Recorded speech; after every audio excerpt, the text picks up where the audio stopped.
Korrupsioni po lut hapur mes zyrave të kryetarëve të drejtuar nga PS dhe duke dërguar në xhepat e njëri tjetrit paratë vjetura nga buxheti. Ky bashkëpunim shpjegon pse kompania e themeluar nga Julian Manahasa, krau i djathtë i kryetarit të Bashkisë Peqin Bukurosh Maçi, fiton tendera nga Oltjon Çaçi në Sarandë, megjithse nuk e meriton. Dhe për më tepër pjesë të tenderit të fundit është edhe NIP-i, kryetari i Bashkisë Tepelen Gramon Sako. Më konkretisht, po raportojmë prokurimin e Bashkisë Sarandë me objekt investime në terrene sportive në shkolla. Janë 250 milion lekë të caktuara për këtë projekt nga buxheti i Bashkisë për vitin 2026. Në listë janë shkollat nëntëvjeçare në Cuk, Lagjën 6, Ademshesh, 9 Tetorit dhe shkolla e mesme Hasan Tasim. Shkolla nëntëvjeçare në Lagjën 6 ka oborrin të shtruar me beton, por është menduar të krijohet një fushë basketbolli me terren të përshtatshëm për aktivitete sportive. Shkolla nëntëvjeçare e Cuk e ka terrenin sportiv, por ka nevojë për nivelim dhe tapet të ri. Do të vendoset ndriçim dhe bim dekorative. Gjimnazia Hasan Tasimi ka 3 terrene sportive, por ka nevojë për riparime, ndërsa shkolla nëntëvjeçare Nëntori ka një fushë basketbolli por duhet rikonstruktuar. Nga inspektimi doli se oborri i shkollës Ademsheme është një hapësirë e pashfrytzuar. Krijimi i një fushë basketbolli dhe riabilitimi i pjesës përreth saj do të kishte një efekt të menjëhershëm për shtimin e aktiviteteve sportive në shkollë. Projektet për 5 shkollat janë të domosdoshme, por korrupsioni ka nisur titkur fushat sportive qysh në prokurimin e tyre. Zhvillimi i një tenderi fiktiv dhe marrja e fondit nga kompanitë të dyshimta të lidhura me politikanët është një lajm jo i mirë për mësuesit dhe nxënësit. Procedura është mbajtur në ditën e festës së fëmijëve më 1 qershor 2026 dhe në të kanë marrë pjesë 2 operatorë ekonomik, ku njëri është përjashtuar dhe tjetri ka fituar kontratën praktikisht pagar. Open Data Albania ka stulisur tenderin me flamur të kuq, shenja e riskut të korrupsionit, por edhe pa analizën dhe filtrat e monitoruesve, shkeljet e këtij tenderi dallohen menjëherë sepse janë kryer pa kujdes për ligjin. Më 8 qershor është shpallur fituese kompania TG Construction SHPK, mbështetur nga Apis Construction SHPK me ofertën mbi 242 milion lek pa të vëshë. Kjo ofertë nuk është më e ulta, por komisioni nuk ka arsyetuar për çmim sepse pronarët përfitues janë të lidhur me shefat e lartë. Kështu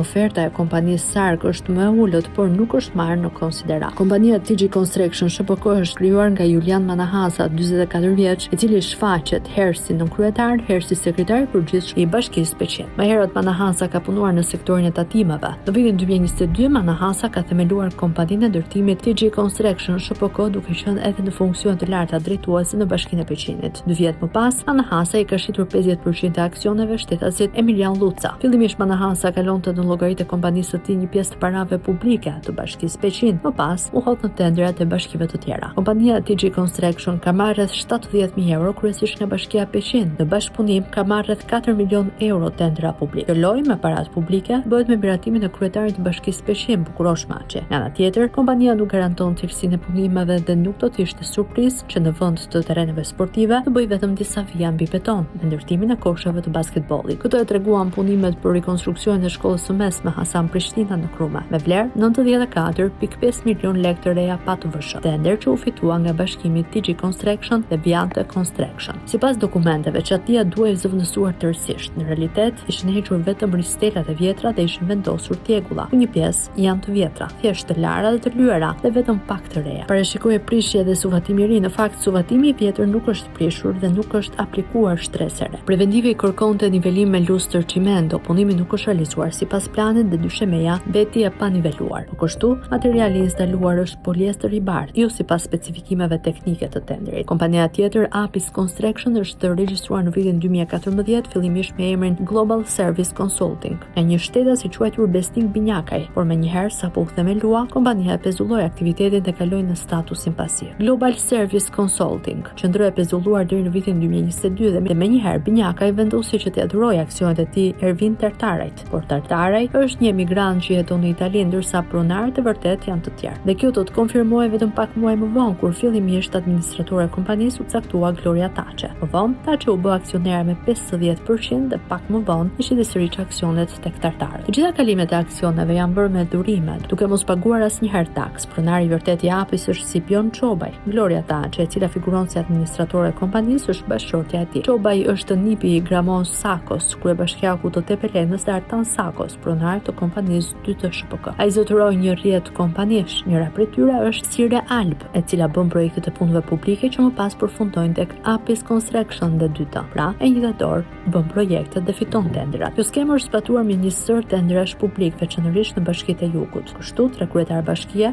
Oltjon Çaçi, Bukurosh Maçi dhe Gramon Sako kohë lidhen direkt dhe indirekt duke luajtur lojën e korrupsionit në terrenet sportive të fëmijëve në Sarandë. Dhe nëse doni të denonconi në një akt korruptiv të zyrtarëve të Bashkisë Peshin si adresë, keni emailin e Julian Manahasës. Ju pëlqeu kjo video?